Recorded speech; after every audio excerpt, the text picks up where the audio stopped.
they'll reach out to Tyga, Michael B. Jordan. They'll reach out to Drake. They'll reach out to these guys. And sometimes get a response. And often get a response. Relationships. The mystery that we all love and want to be a part of, but yet a stress and pain in the ass that we want to avoid by any means necessary. Welcome to my channel, where the only thing that matters is my opinion. If you are a billionaire, if you have won an NBA championship, if you have won an Academy Award, you don't need to listen to anything I'm saying. For 99% of you, you're normal fucking dudes. No one cares about you. Listen to me one more time. No one is coming to save you. No one cares about you. And if you choose to sit on your mom's basement and type comments on YouTube videos for the rest of your life, I promise you, you can avoid getting laid forever. Shut up! Oh my God, I don't care! Now, since the beginning of time, the only thing that has propagated the furtherment of the world's race is relationships. And this is a topic that will never die. We will never get old of talking about this, no matter the generation that we find ourselves to be in. And I choose to believe, or want to believe, that it is because we are good, joyful, loving people that want to do nothing but spread love, hope, and peace.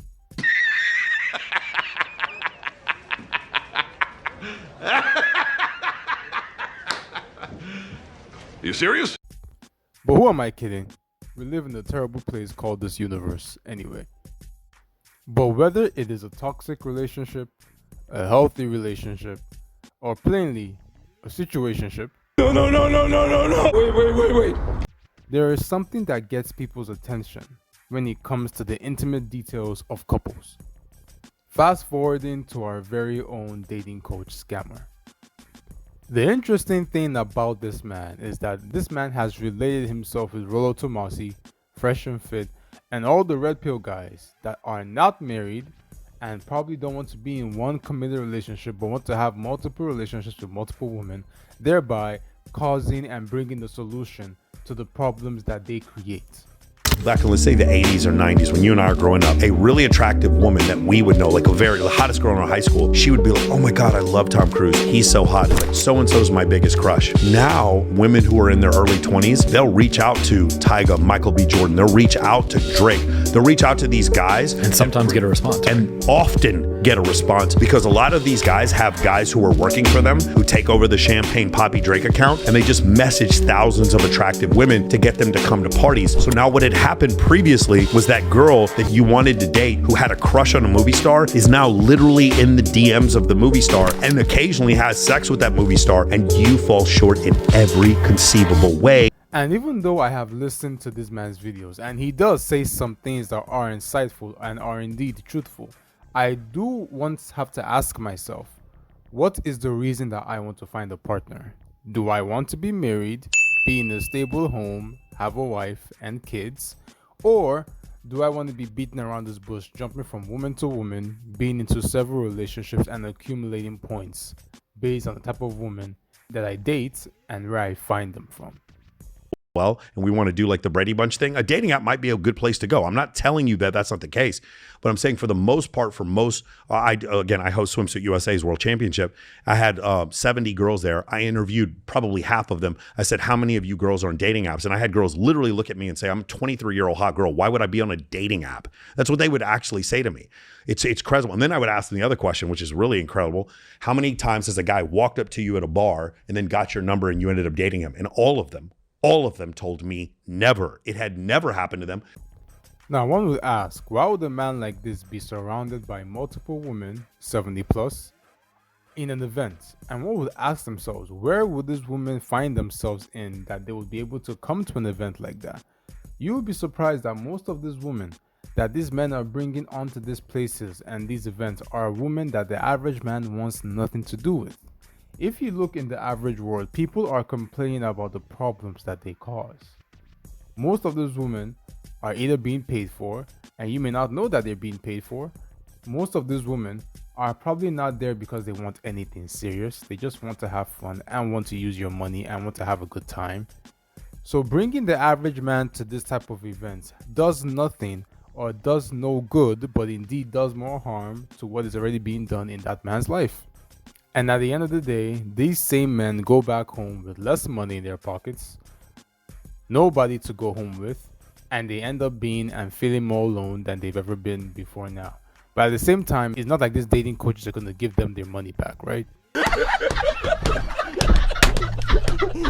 I've also noticed a whole phenomenon where people can go online and say whatever they want. People can recommend and say that they are something. Meanwhile, they have no proof, no application, no live testimonials of what they are actually claiming to be.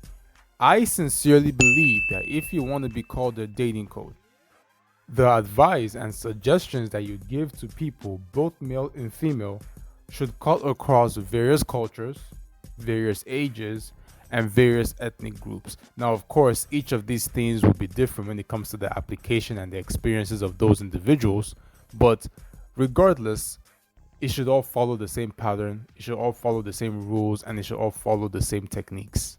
That's why my strategy is to create incredible locations and environments that cause beautiful women to come. And now it's 7 girls for every guy. They're competing for your attention. And now you get to choose which unbelievable woman you want to date, as opposed to what the rest of it is I go on a dating app and it's 9 guys for every girl. And I'm just like, please go on a date with me. Please, please. That's the majority of the male existence right now in the United States. And the issue we have here with him is that the techniques and the advice that he gives to the average person only applies to the small percentage of people that are actually making the billions and the millions of dollars out here in this world. And even the people that are making so much money, there are some things and some places that they will not go to if they actually want to find a partner for a long-term family relationship. So it then comes down to this same question: why do you want to date? Why? If you want to date and have fun, you do not need to go to these events. You don't need to do all these things, because the average person knows what they need to do or knows where they need to go to get women or to get men.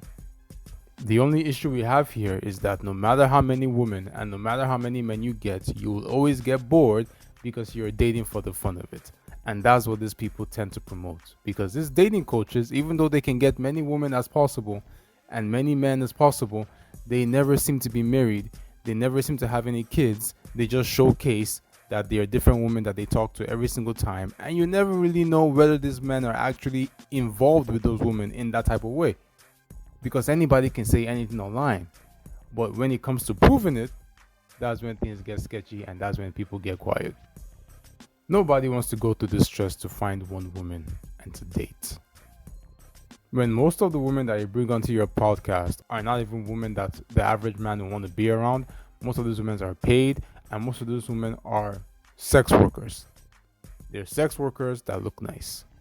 It does not change the dynamic that this man preaches to are just being scammed out of their money, because you cannot be repeating the same thing, and yet even you that is a spokesman of what you're saying, you don't have a proof of it in your life that is working. All you can show for it is that there are young girls on your podcast and you're surrounded by beautiful women, but that doesn't mean you have anything to do with this same woman.